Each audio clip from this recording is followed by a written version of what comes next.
Hello, folks. Happy Saturday. Hope you're having a really good weekend. I have been buried under a pile of messages, which is great, and emails, which is also great.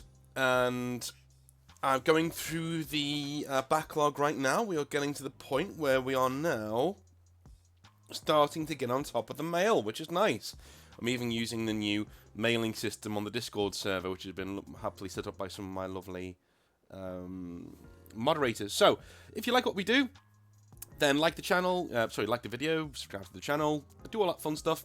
And today is more hobby nightmares. And these are a mixed assortment. These are a mixed bag of different hobby nightmares that have been sent to me over the last couple of weeks. Some of which are more horrifying than others, but we'll see as we go into them and we see what people have been getting up to in the hobby over the past couple of weeks. So, firstly, let's go into the Discord mailbag and see what we got in there. So, our first story comes from Up and Go Man. Now, before I go into this, if I read this and the grammar is out and the spelling is out, I may stutter a few times because I try and correct it in my head as I'm writing. So, it's not that I can't read. It's that certain messages I get in, are a bit jumbled and things like that. Not this one, though. This one's all right.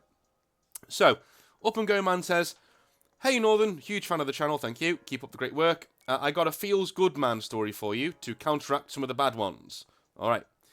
I went to a 2v2 tourney in Ipswich, Australia, AU, I think, with a mate just for a laugh. About halfway through the day, this father and son rock into the tourney to have a look around and start watching people play games and asking people about their games and if they could have a closer look at some of the models. Asked to not move any models on the table. So, yeah.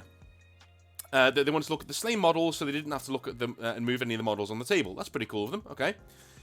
My mate... Oh, by the way, I've been asked to slow down, so I'm going to do that now. Whoops. Rewind, right? So, Up and Go Man goes to a 2v2 tournament in Ipswich, Australia, and a father and son are going around asking if they can look at the models that are on the slain pile. So the pile that you have where people have died on the tabletop, you take them off, which is pretty cool of them. Our opponents showed their Chaos Space Marines and Imperial Guard. We were talking about small lore tidbits to the kid, and he was really chuffed about wanting to start a Space Marine army. Come to the end of the day, and we are drawing the prizes. So, brush and paint sets, Combat Patrol Dark Angels, an Ultramarine novel, and a few other hobby tidbits. It seemed like a sudden group decision, without being spoken, that all winners were going to give their prizes to the kid, who might have been about 10 or so. So, all the big kids got to have a fun day and a chinwag, and also got to make this kid's weekend by talking about the hobby and how cool it is with him, and having him walk away with all the prizes from that day. Which is a lot. Let's have a look at that. I mean, Combat Patrol Dark Angels, an Ultramarine novel, brush and paint sets, assorted Space Marine models. That kid's walked away with basically an army, a small army, for free. That is such a cool feel-good story, man. And the fact it happened spontaneously really shows that, the hobby is alive and well. It really, really is. I mean, and this is a tournament scene too. And tournament scenes get a bad rep most of the time. People are generally, they're all tryhards and they're all like uber toxic and they're all like trying to eke out the rules in any which way they can. Not all the time though. Not all the time. Sometimes you can go to. I've gone to a few tournaments in my time, and each and every time I've gone, they've been stand-up dudes. They have been guys who are just there to just throw some dice and have some fun. But to do this for a kid is going to suck them into the hobby for the rest of their lives, and this is exactly what we need. Exactly what we need more of in the hobby going forwards. Just bog standard. Bog standard behaviour of how we should be acting in the hobby. I'm not saying give away your models, but I'm saying, if you're having fun and you've got something for free, and, there's a kid there who obviously needs it more, who's gonna make his year if he gets this thing. Is having that Combat Patrol Dark Angels really what you need if you're not collecting Dark Angels? No. Do you need the bits in the box? Not really. No, just give it away. Just if there's a kid there you go. Especially if it's somebody like this who's showing a real a real notion to get into the hobby, and they're not bumming off people. That's the one thing. You know, just looking at models is fine. This kid obviously wasn't expecting all of this to happen, which is great, which is what we want. You know, we want people to come in, and if you're good, I often think that in Warhammer we have a lot more teachers than we think. A lot of people don't know that they can teach, but the amount of people that I've met in Warhammer where I've been like, "Oh, you're a teacher," and they've gone, "No, I'm a stockbroker," or "No, I'm an army sergeant major," or this or that, right? And I've been like, "Yeah, but you could be a teacher. You have the wherewithal, the nurturing hand, and you're able to look past your own needs for what your opponent needs, and if they're younger than you, what this kid needs, rather than what you want out of the game," which is an amazing thing to do as a human being. So well done to everybody involved in that story. That's fantastic. So, Pantheron says, "Hey North, lovely channel. Thank you very much. Thank you very much, man. My fiance was and is learning to play Warhammer 40k with my Necrons, whilst I was using my Blood Angels. A guy watches us for a while, then my fiance steps to the counter to get some food. I must be in a hobby store then. When her name is called, it's a sweet tabletop gaming cafe type place. Oh, there you go. That's nice. Sweet tabletop gaming cafe. That's what we like to do. The dude starts asking me questions about the stuff while she's at the counter. He asks me, 'What are those?' with a heavy emphasis on the last line of the last word. I legit didn't know if he knew about Necrons, so I started explaining. He interrupts me and says, 'Oh, I couldn't tell. The paint job makes me think there's something else. Definitely not Necrons.' Turns out, he was just making fun of what he thought was my fiance's purple and gold paint job of the Necrons. Before I can finish, the people playing next to us ask him, 'Oh yeah? What do your Necrons look like?' And he just mumbles about not painting stuff and walks off. It really ticked me off overall. No reason to make fun of somebody's army. I worked really hard on those Necrons, and I'm still very proud of them. Other guy was a real bro, though." So I assume you mean the other guy on the on the other table. I'm gonna be honest here. Criticizing somebody's army and on their choice of paints is legit one of the worst things you can fucking do in the hobby. Like, literally, it's just not a cool look at all. Because painting a Warhammer army is a daunting experience. When I got back into the hobby at university, I bought some Space Marines and I didn't paint them for the longest time because I was just terrified of ruining them. You know, I'm not having models that would look good on the tabletop compared to anybody else's. It just turns out that I had to learn. And I had to just learn and practice and practice and practice. And I ended up being an okay painter. In fact, you know what? Since you're here, and you're watching this video, I'm going to give you a sneak preview of some of my models. So, let me just open this. You know, you have to bear with me because it's obviously it's me doing my own thing. There we go. So, I'm going to add this to my sources. 1 second. Image, browse. Look at this, real time. Okay. Downloads.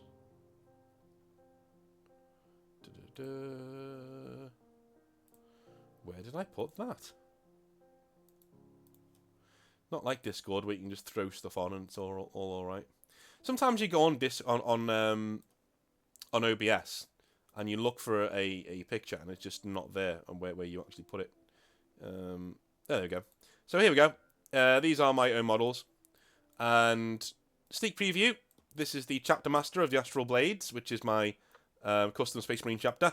The Space Marine chapter of the channel. So we are Dark Angel successors, but we think we know the Dark Angels are actually fallen.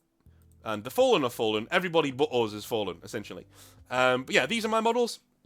And you have the Chapter Master there on the left, surrounded by his Honor Guard, which are the Blade Guard veterans. And not all the swords are finished, as you can see. But yeah, so having a go at anybody's army, to me, is like the lowest of the low in the hobby that you can do. It is overly bullying behaviour that I can't stand.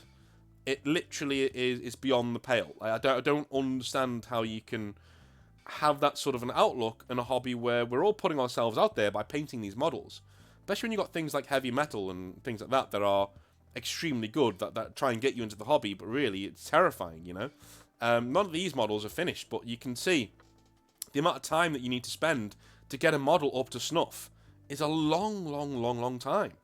And for me to degrade somebody's hobby skills or go on about how their models aren't quite up to snuff, you are a cancer in the hobby. I'm sorry. If you're that kind of a person, you need to step back and wonder why the hell you're here in the first place. Because for me, you're one of the reasons that it might die one day. Right? You're one of the reasons why this hobby might go away one day for the rest of us. And that's not cool. So, go away, take a long, hard look at yourself, and stop being a prick, is my advice to people who are like that. If you ever catch yourself doing that, it's fine to catch yourself and be like, look, I shouldn't have done that, blah, blah, that's fine. But, stop it. Stop it, right? Just stop it. So, back into the mailbag we go. Dramatic Dodo says, "Hey North, loving your videos, especially when having a cigarette." I said cig. I want it to be a cigar though. He just sits there with a fucking massive chode. A cig or cooking, etc. I have a bit of a horror story. Oh, fucking hell, my mouth, man. Horror story. At my university, we're lucky enough to have a Warhammer society. Brilliant. So did I. At Durham University, we had a Warhammer, tabletop gaming society, with many members. We get about 16 or so wargamers of varying demographics every week, and it's a great atmosphere. We all get along great, and they're all very cool people, except that one guy. Yeah, we had a few of those as well. He's a postgrad student, about 10 years older than everyone, and he is secretly, or not so secretly, disliked by the vast majority of members.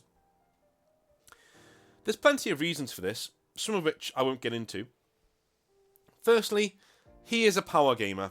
He always takes the most meta Tau lists, because he's a Tau onlyist, and will always, without fail, exploit ambiguous rules to his own advantage, saying how, on this Reddit post, it says it's actually not forbidden in the rules to do some bullshit with my Tau. Most of us just say, yeah, sure, whatever, and get on with the game. In fact, I talked to the dudes at the local GW, and even they were saying, yeah, don't trust him with the rules, always ask to read his codex.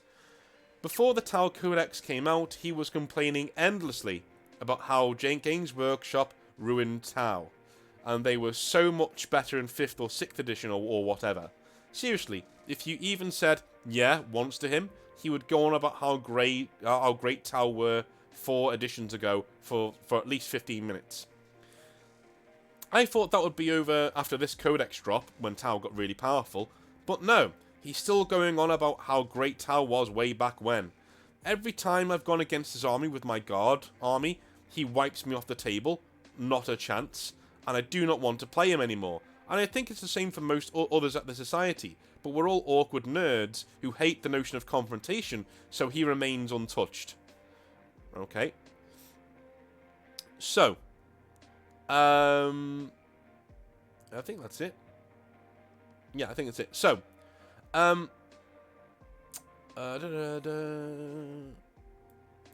awesome. So, yes, I have to say, looking at this, the last bit that you said there about him remaining untouched because you're all awkward nerds, that's the main reason a lot of people get away with shit in Warhammer, and the main reason why a lot of people are willing to try shit in Warhammer, to try and push the rules, to try and... By the way, the guy that Dramatic Dodo is describing is the worst kind of Warhammer 40,000 player.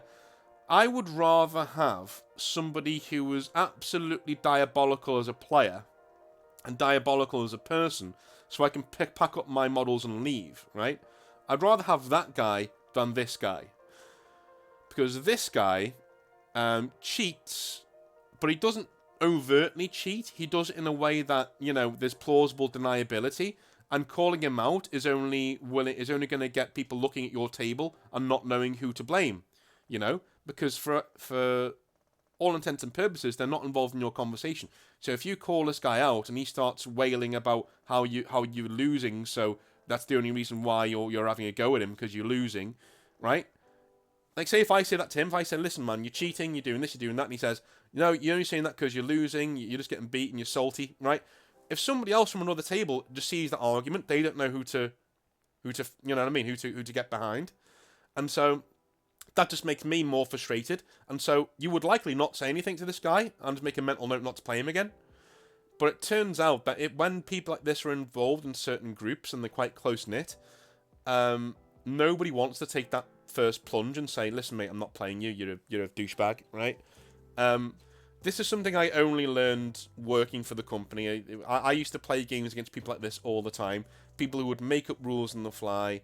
People who would and not listen to a brief. Like, if you gave them a brief of, like, oh, the kind of game I'd like to play, they would just bring shit that was just completely overpowered and swiped you off the table. Like, that dude, I said I wanted to play a fluffy list. How was 3 Skyhammer detachments and Gilliman a fluffy list? Like, I don't understand what and I just don't get these people at all. I remember talking about the guy who brought 3 Sisters of Battle Exorcists to a small kill team tournament, and it's just like when stupidly the organizer said, yeah, you can use 1 or 2 vehicles as long as they're not like Land Raiders or anything, and because it was a vague ruling, he brings 3 fucking exorcists and just relies on rolling good to fire you off the table. He won at a canter, like the only way, I remember I got all the way to the final of that tournament, and it was just like, I worked all day to get there, and I'd heard other people talking about this guy being like, that's just a dick move. To other people, not to him. I'm not saying it out loud really loudly. But I got to the final, I just lost it with him because he was so pompous and arrogant. And those are the people who are the worst. I would rather have a guy turn the table over. Well, not literally, but you know what I mean? I'd rather have a guy act like a spoilt, rotten child so I can just leave the table and be like, listen, I'm not playing you, see you later. Who is overtly a dick, than a guy who is almost passive aggressive in the way that he cheats and plays the game, and is smarmy and arrogant, and is like, anything that you say to him can be misconstrued as losing and getting salty, because he's going to win, because he's taking a list that's ridiculous and is not going to lose, and you've abided by the rules, essentially. I just hate people like that, and the quicker they're gone from the hobby, the better. But these are the people who will not leave the hobby because they're always in groups that abide by them and let them stick around, right?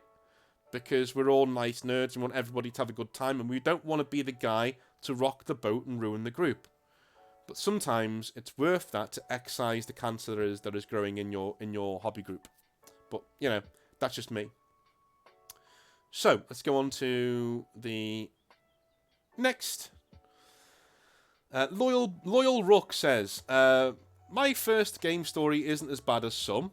A GW store, first game against / with people who knew what they were doing. 2 casual learning games with other noobs beforehand. I had 500 points of Deathwatch. Just figured a small fun game. Opponent challenges me with guard, but he wants a bigger game, so a friendly player adds his 1,500 points of his Dark Angels to fight with me. As we are setting up, I realised the issue. Where's the terrain? Opponent says since there was no terrain set up on the table, there would be none. And then he places his Stormlord on the table. Okay. 2,000 points of Deathwatch and Dark Angels versus a mixed Krieg Katachan tank line with no terrain. I still went out fighting. After the game, opponent states that we should have placed terrain on the table. Oh, I fucking hate that. I really hate that. I really can't stand that. Like, it just... So you're telling me now you've just had that epiphany? Now that you've won the game, you just had that epiphany off the top of your head? Yeah, man, go fuck yourself. You knew exactly what you were doing. That would nearly make me snap. I probably would say something at that stage. It's like you know what you were doing. Don't even. No. No, you haven't just had that thought now. You've been thinking what we've been thinking for the past 2 hours. You wasted my time with this ridiculous, Talon tank battle when I've only got infantry. Go away. I'm never playing you again. The dude later got banned from the GW store for repeated uses of foul language. The final being when he tried to give unwanted advice to my Kill Team game. I didn't care. Kill Team opponent told him to play his own game, and he responded by loudly calling him a cunt. Well, that is not a good, again, these people are in the hobby, and look, you can see what I mean when I say these are passive-aggressive people. He's not really cheating, is he? He's not really cheating. But and he has that plausible deniability. If you went after him and said, "You're talking shit, mate, this is horrible, why are you doing this?" he would just, loudly call you names and say that you're being salty. It's awful. It's horrible, right? And these are the worst ones. These are the worst people.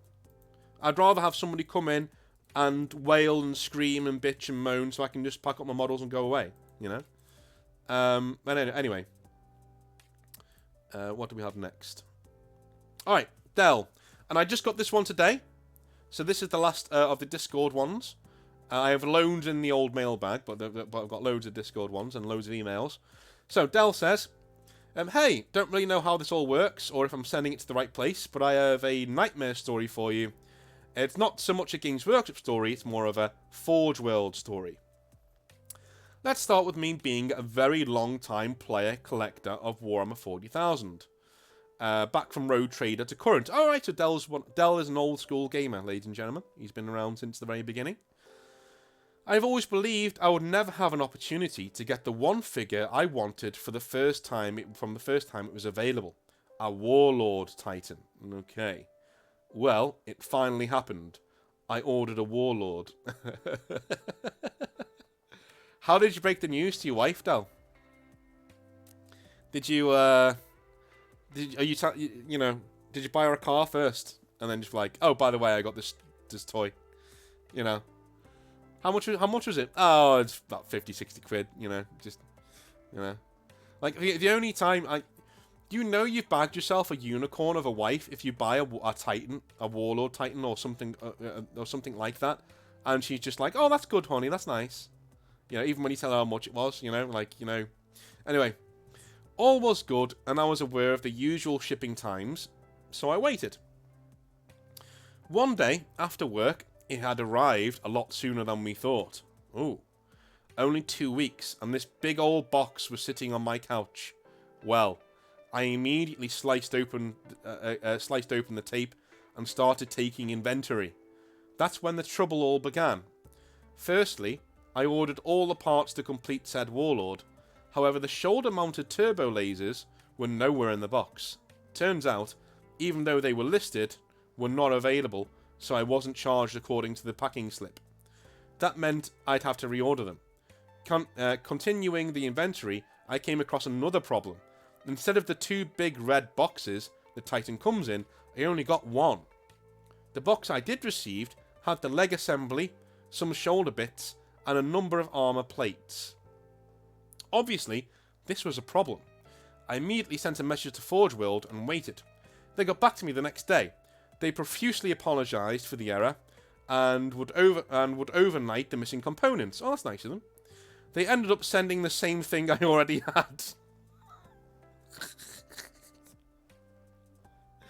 I contacted them again.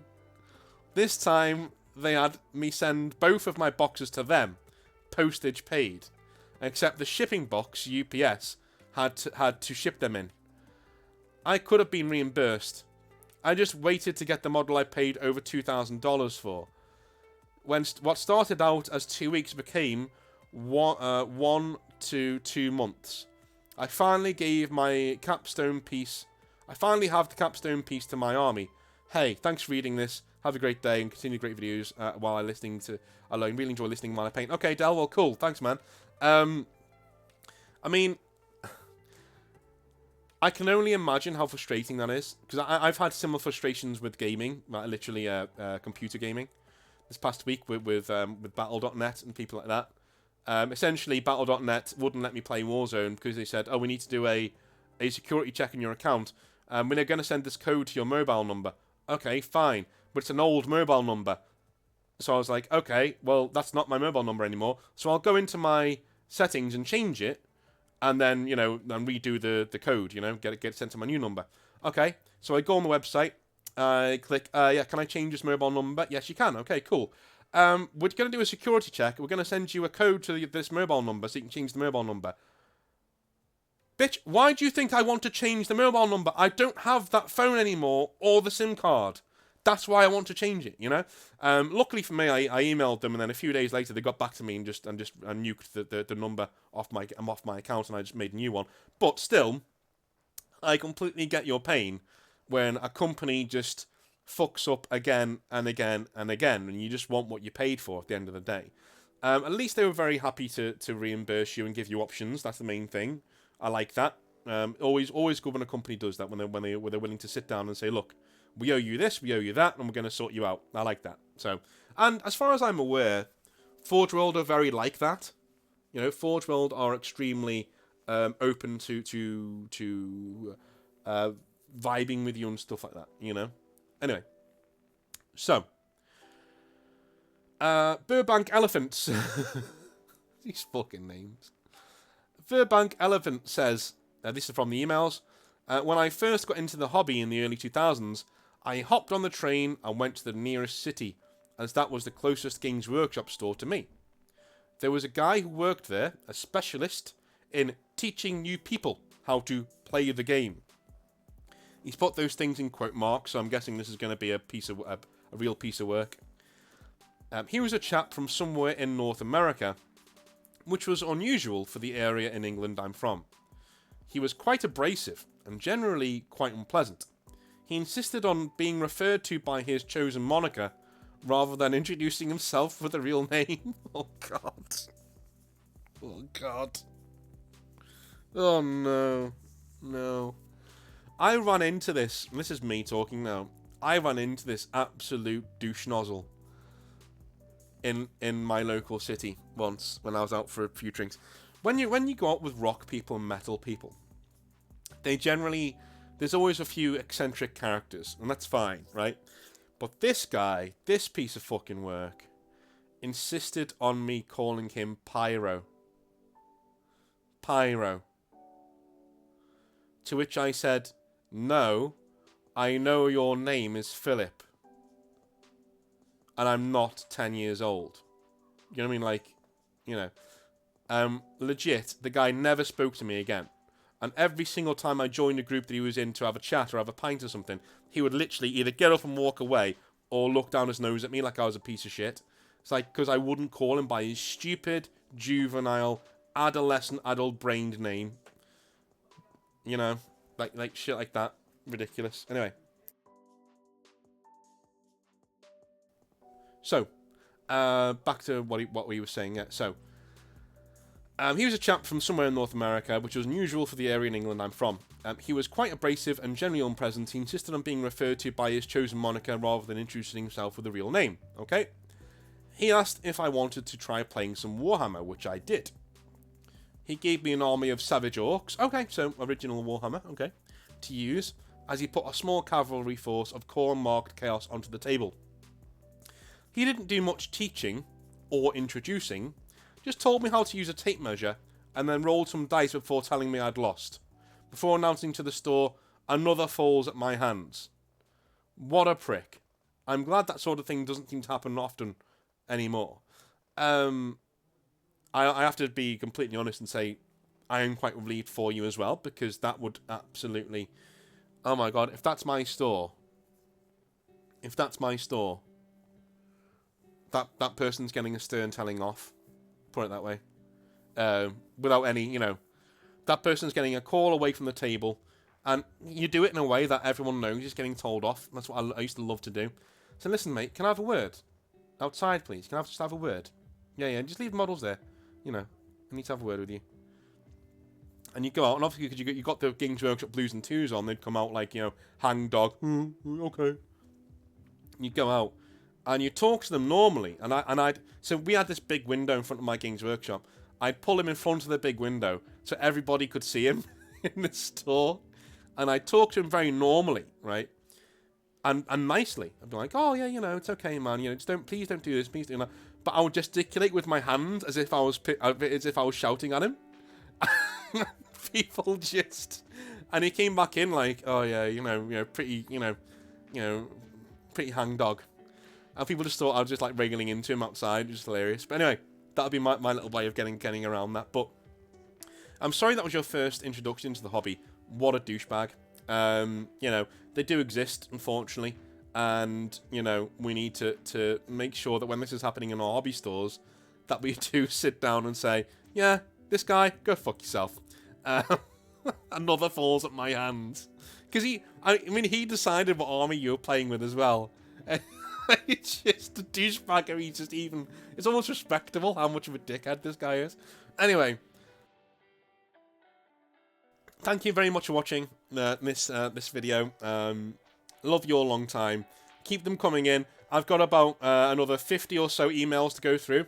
But I'm giving more credence to the Discord messages that are coming through.